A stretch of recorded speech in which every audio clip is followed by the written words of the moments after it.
दोस्तों, क्या आपका लिवर बहुत ज़्यादा फैटी होता जा रहा है, आपको फैटी लिवर की शिकायत है? या फिर आपका जो डाइजेशन है वो अच्छे से काम नहीं कर रहा है, आपको पाचन तंत्र से संबंधित बहुत सारी समस्याएं रहती हैं, जैसे कि कॉन्स्टिपेशन है, आपको इंडाइजेशन है, आपकी इंटेस्टाइन अच्छे से काम नहीं कर रही हैं, बहुत ज़्यादा समस्या रहती है, आपको ब्लोटिंग की समस्या रहती है।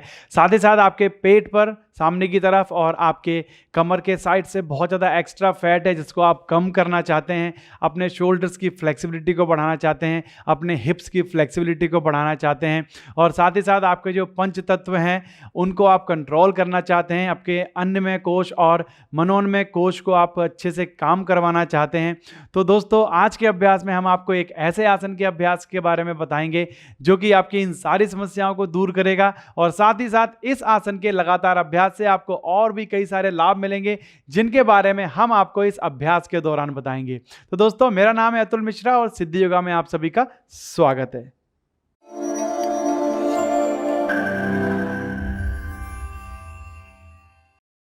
तो चलिए दोस्तों, हम लोग चलते हैं अपने परिवृत पार्श्व कोणासन के अभ्यास की तरफ, और उससे पहले हम इस आसन के बारे में थोड़ा सा समझ लेते हैं कि दोस्तों ये जो आसन है ये आपके स्टैंडिंग आसनास की कैटेगरी में आता है, और साथ ही साथ ये एक ट्विस्टिंग पोज भी है, तो ये ट्विस्टिंग पोजेस की कैटेगरी में भी आता है।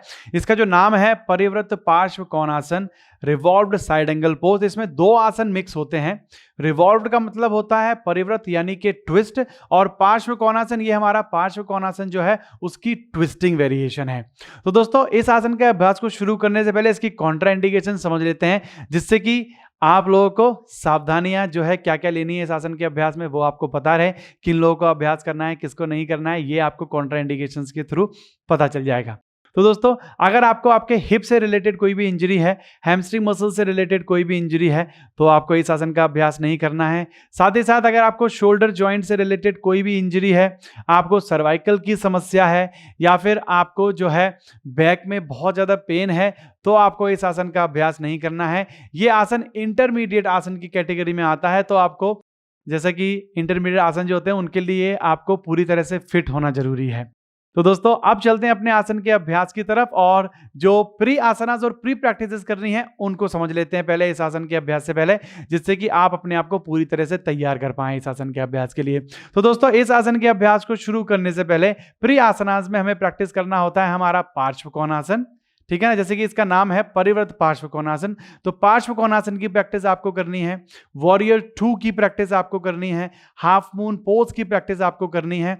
तो ये तीन जो है इसके प्री आसनास हैं जिनकी की आपको प्रैक्टिस करनी है इस आसन के अभ्यास को करने से पहले, जिससे कि आप पूरी तरह से अपने आप को प्रिपेयर कर पाएं। तो चलिए, अपने आसन के अभ्यास के लिए हम लोगों को ये स्टैंडिंग पोजेस की कैटेगरी में भी आता है, तो हम इसको स्टैंडिंग पोजेस से शुरू करेंगे, और स्टैंडिंग पोजेस के जो भी आसन है वो सारे आपके माउंटेन पोज से शुरू होते हैं। तो आप सभी लोग माउंटेन पोज की पोजीशन में आ जाएंगे। बिल्कुल सीधा रखना है अपनी स्पाइन को, दोनों पैरों को, एड़ी और पंजों को मिलाकर रखना है। दोनों हाथों को अपनी कमर पर रख लीजिए, और उसके बाद आपको दोनों घुटनों को बेंड करना है हल्का सा, और जंप करके आपको अपने दोनों पैरों को इस तरीके से ओपन कर देना है। अगर आप जंप करके ओपन नहीं कर पा रहे हैं तो आप धीरे धीरे अपने दोनों पैरों में गैप कर लीजिए इस तरीके से।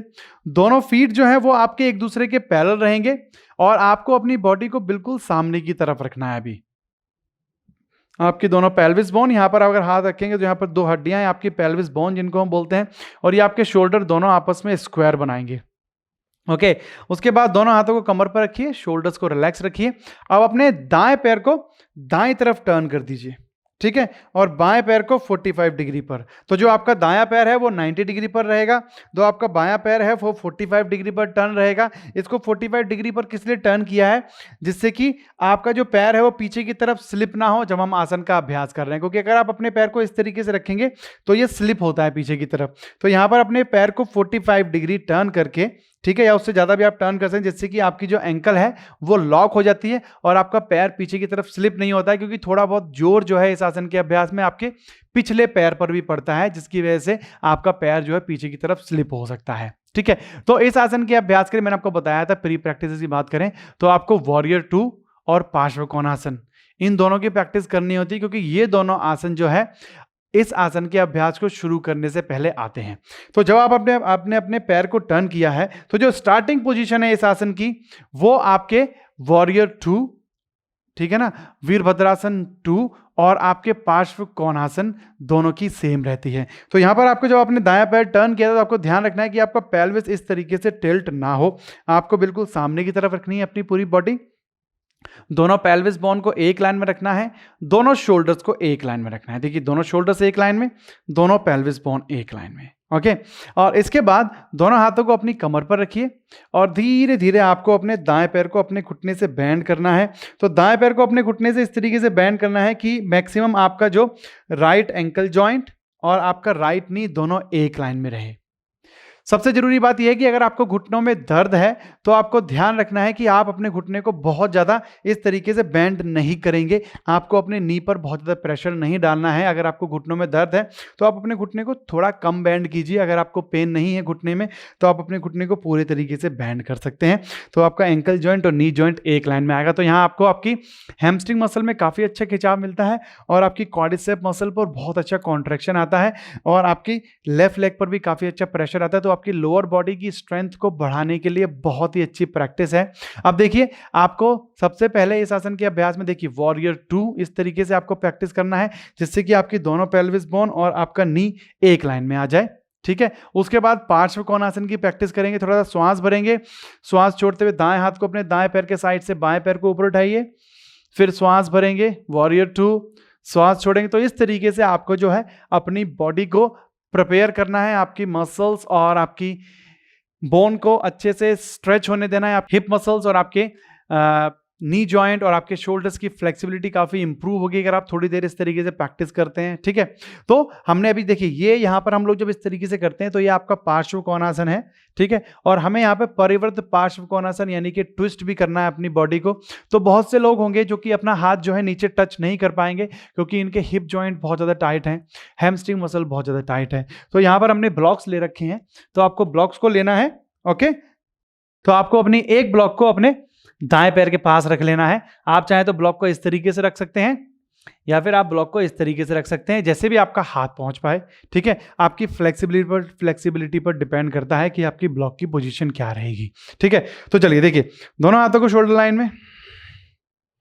ठीक है, अब हमें क्या करना है, श्वास भरते हुए अपने बाएं हाथ को ऊपर उठाइए और श्वास छोड़ते हुए बाएं हाथ की हथेली को ब्लॉक पर रखिए और दाएं हाथ को अपने कमर पर रखिए। ठीक है, आप पैरों में गैप को एडजस्ट कर सकते हैं। धीरे धीरे घुटने को बेंड कीजिए, एंकल जॉइंट और नी जॉइंट मैक्सिमम एक लाइन में, और धीरे धीरे आपको अपनी बॉडी को इस तरीके से ट्विस्ट करना है। दोनों शोल्डर्स को एक लाइन में लाना है। अगर पॉसिबल है तो ब्लॉक को इस तरीके से रख सकते हैं। आपका दायां घुटना और बायां शोल्डर एक दूसरे के पास, दाएं हाथ को अपनी कमर पर रखिए, बाएं पैर को पूरी तरह से नीचे टच रखना है और दाएं हाथ को इस तरीके से आप ऊपर उठाकर इस तरीके से ट्विस्ट कर सकते हैं। आप इस तरीके से ट्विस्ट कर सकते हैं। ठीक है, ध्यान रखिए जो लोग ट्विस्ट नहीं कर पा रहे हैं अच्छे से वो स्टार्टिंग में अपने बाएं पैर की एड़ी को ऊपर उठा सकते हैं जिससे कि ट्विस्टिंग थोड़ी इजी रहेगी, क्योंकि अगर आप पैर को नीचे रखते हैं तो ट्विस्टिंग थोड़ा सा हार्ड रहती है आपके लिए अगर आप अपनी एड़ी को नीचे रखते हैं। तो जिन लोगों को ट्विस्टिंग में थोड़ी दिक्कत आ रही है, ट्विस्ट नहीं कर पा रहे हैं स्टार्टिंग में एज अ बिगिनर, आप अपने पैर को ऊपर उठा, आपके पैर की एड़ी को, पीछे वाला जो पैर है पिछले पैर की एड़ी को ऊपर उठाकर आप इस तरीके से ट्विस्ट कर सकते हैं, आप इस तरीके से ट्विस्ट कर सकते हैं। तो स्टार्टिंग में आपको ये पोजीशन या फिर अपनी एडी को डाउन करके इस तरीके से आपको जो है ट्विस्टिंग करनी है। वापस आने के लिए दाएं हाथ को अपनी कमर पर रखिए, बाएं हाथ को श्वास भरते हुए ओवर वापस लेके आएंगे। ठीक है, तो आपको इस तरीके से स्टार्टिंग करनी है इस आसन के अभ्यास के लिए। अब देखिए दूसरा स्टेप आपका क्या रहेगा। अब अपने बाएं पैर से और दाएं पैर से दोनों आपको सेम प्रैक्टिसेस पहले करनी है। स्टार्टिंग में ध्यान रखना है कि बहुत ज़्यादा पुश नहीं करना है, जो आपको ऑप्शंस बताए हैं उसी तरीके से आपको आसन का अभ्यास करना है। जब धीरे धीरे आपकी ट्विस्टिंग बढ़ेगी, आपकी शोल्डर्स की फ्लेक्सिबिलिटी बढ़ेगी, आपकी हिप्स और हैमस्ट्रिंग मसल्स की फ्लेक्सिबिलिटी बढ़ेगी, तब हम थोड़ा और ज़्यादा ट्विस्टिंग की तरफ जाएंगे। देखिए कैसे करेंगे हम। तो पहले अपने दोनों पैर की एड़ियों को एक लाइन में, बायां पैर और दायां पैर इस तरीके से। अब पहले हमने ब्लॉक को इस साइड रखा था, ठीक है ना, ट्विस्टिंग के लिए। अब हम ब्लॉक को इस साइड रखेंगे ट्विस्टिंग के लिए, जिससे कि आप और अच्छे से ट्विस्ट कर पाए। ठीक है, तो यहां पर देखिए पहले दोनों पेल्विस बोन, शोल्डर्स एक लाइन में, वॉरियर 2। ठीक है, श्वास भरते हुए दाएं हाथ को ऊपर उठाइए। अपोजिट हैंड, जब भी ट्विस्ट करेंगे तो अपने अपोजिट हैंड को अपोजिट नी पर क्रॉस करते हैं। ठीक है, श्वास भरेंगे, दाएं हाथ को ऊपर उठाएंगे, श्वास भरते हुए आपको अपनी दाएं एल्बो को बाएं घुटने पर क्रॉस कीजिए और अपने हाथ को अपनी ब्लॉक पर रख दीजिए और अपने बाएं हाथ को अपनी कमर पर रखते हुए धीरे धीरे आपको अच्छे से ट्विस्ट करना है। यहां पर भी अगर आप ट्विस्ट नहीं कर पा रहे हैं तो स्टार्टिंग में आप अपने बाएं पैर की एड़ी को ऊपर उठा सकते हैं इस तरीके से, और फिर जब आपके दोनों शोल्डर्स एक लाइन में आ जाते हैं तो बाएं हाथ को आप इस तरीके से रख सकते हैं या फिर आप इस तरीके से रख सकते हैं। देखना आपको ऊपर की तरफ है या फिर आप अपने बाएं हाथ के अंगूठे की तरफ हस्त अंगुष्ठ दृष्टि की प्रैक्टिस कर सकते हैं। हील को नीचे टच करके भी कर सकते हैं आप, बट बैलेंस का ध्यान रखिए। अगर हील को टच करके नहीं ट्विस्ट कर पा रहे हैं तो हील को अप करके ट्विस्ट कर सकते हैं आप। वापस आएंगे धीरे से, पहले अपने बाएं हाथ को अपनी कमर पर रखिए, फिर दाएं हाथ को धीरे से ऊपर उठाएंगे और बैलेंस के साथ ही आपको वापस आना है। तो जैसे कि आपने देखा जब ट्विस्ट करते हैं तो ये आसन जो है आपको बहुत ज्यादा हेल्प करता है आपके फैटी लिवर की समस्या में। तो अगर आपका लिवर बहुत ज्यादा फैटी है, बहुत ज्यादा फैटी आपका लिवर हो गया है, तो आपको बहुत ज़्यादा हेल्प करेगा ये आसन आपके फैटी लिवर की समस्या को दूर करने में। साथ ही साथ ये आसन आपको हेल्प करता है कि अगर आपको पेट पर और आपकी फेस्ट के साइड से बहुत ज़्यादा एक्स्ट्रा फैट है, आपके कंधों पर बहुत ज़्यादा एक्स्ट्रा फैट है, तो उसको कम करने में बहुत ज़्यादा हेल्प करता है। अगर आप इस आसन का लगातार अभ्यास करते हैं तो आपको डाइजेशन से रिलेटेड जो भी समस्याएं हैं उनमें बहुत ज़्यादा हेल्प मिलेगी। अगर आपको कॉन्स्टिपेशन है, आपका डाइजेशन अच्छे से काम नहीं कर रहा है, तो ये आसन जो है आपको हेल्प करेगा आपके डाइजेशन को और अच्छा बनाने में, जिससे कि आपको कॉन्स्टिपेशन, इंडाइजेशन, गैस्ट्रिक प्रॉब्लम जैसी समस्याएं नहीं रहेगी। अगर आपको किडनी में या गॉल ब्लैडर में स्टोन की शिकायत है तो ये आसन जो है बहुत ही अच्छा है आपके स्टोन की समस्या में। अगर आपको किडनी में या गॉल ब्लैडर में स्टोन की समस्या है तो लगातार अभ्यास से आप जो है किडनी स्टोन या गॉल ब्लैडर स्टोन की समस्या को भी दूर कर पाएंगे इस आसन के लगातार अभ्यास से। तो अभी हमने इसके 2 स्टेप लिए, आप चलते हैं फाइनल पोज की तरफ। तो अभी तक हम ब्लॉक के साथ कर रहे थे, ठीक है। अभी देखिए जब आप इन दोनों स्टेप्स को करेंगे जो आपको बताए हैं तो इससे आपकी फ्लेक्सिबिलिटी इंप्रूव होगी, ट्विस्टिंग इंप्रूव होगी। यानी कि 2 से 3 हफ्तों तक आपको इसी तरीके से स्टेप 1 और स्टेप 2 से प्रैक्टिस करनी है। पहले ब्लॉक को इस साइड रख के, फिर ब्लॉक को इस साइड रख के और ब्लॉक के साथ प्रैक्टिस करेंगे, फ्लेक्सिबिलिटी इंप्रूव होगी। फिर आप जो है बिना ब्लॉक के ट्राई करेंगे। देखिए फिर से दोनों पैरों में गैप, दाएं पैर को दाएं तरफ टर्न करेंगे 90 डिग्री, बाएं पैर को 45 डिग्री, दोनों पैर की एड़ियां एक लाइन में, दोनों हाथ अपनी कमर पे, दोनों हाथों को शोल्डर लाइन में लेके आएंगे, श्वास भरेंगे, बाएं हाथ को ऊपर उठाइए, दाएं घुटने को बेंड कीजिए और श्वास छोड़ते हुए दाएं हाथ को अपनी कमर पर रखिए और बाएं हाथ की एल्बो को इस तरीके से क्रॉस कीजिए अपने अपोजिट नी पर, नीचे टच करेंगे, दाएं हाथ को ऊपर उठाएंगे, पहले अपने शोल्डर्स को एक लाइन में लाएंगे, ऊपर उठाएंगे और आप इस तरीके से होल्ड कर सकते हैं हस्तंगुष्ठ दृष्टि, या फिर आप इस तरीके से होल्ड कर सकते हैं हस्तंगुष्ठ दृष्टि। अभी भी अगर यहां पर आपको अपने पिछले पैर की एड़ी को नीचे रख के दिक्कत आ रही है तो आप ऊपर करके भी ट्राई कर सकते हैं। बैलेंसिंग पर आपको बहुत ज्यादा फोकस करना है। देखिए इस तरीके से। अगर आप अभी भी क्रॉस करके हाथ को नीचे नहीं रख पा रहे हैं तो ब्लॉक का यूज कीजिए, या फिर आप हाथ को इस तरफ रख के भी थोड़े समय के लिए इस तरीके से भी प्रैक्टिस कर सकते हैं या इस तरीके से प्रैक्टिस कर सकते हैं। और जिस तरह से आसन के अभ्यास में जाते हैं उसी रिवर्स ऑर्डर में वापस आएंगे। दाएं हाथ के हथेली को अपने कमर पर, बाएं हाथ को श्वास भरते हुए धीरे से ऊपर की तरफ और धीरे धीरे पास लेके आएंगे। तो दोस्तों ये आसन आपको बहुत ही ज्यादा बेनिफिट देता है। आपके जो बॉडी है वो पंच कोश होते हैं उनमें, तो उसमें से आपका अन्नमय कोश और आपके मनोन्मय कोश को और ज़्यादा स्ट्रॉन्ग करने में ये आसन हेल्प करता है। साथ ही साथ अगर आपको वात और आपके पित्त से रिलेटेड जो समस्याएं हैं उनको दूर करने में इस आसन के लगातार अभ्यास से बहुत ही ज़्यादा सहायता मिलती है और आपकी बॉडी की ओवरऑल फ्लेक्सिबिलिटी को बढ़ाने में, आपकी बॉडी की स्ट्रेंथ को बढ़ाने में, आपकी इनर स्ट्रेंथ को बढ़ाने में ये आसन बहुत ही ज़्यादा लाभदायक है। तो आपको इसी तरीके से अभ्यास करना है। स्टार्टिंग में अगर टाइमिंग की बात करें तो आप आसन की हर वेरिएशन को 30 सेकेंड मिनिमम आप होल्ड कर सकते हैं और जैसे जैसे आप अभ्यास में आगे की तरफ जाते हैं तो धीरे धीरे आप जो है अभ्यास की टाइमिंग को 30 सेकंड से 40 सेकंड, 50 सेकंड, 1 मिनट तक आप बड़े ही आराम से इस आसन के अभ्यास को कर सकते हैं। ध्यान रखिए दोनों ही तरफ से करनी है सेम वेरिएशन, जैसे आप दाईं तरफ से कर रहे हैं वैसे ही बाईं तरफ से करेंगे।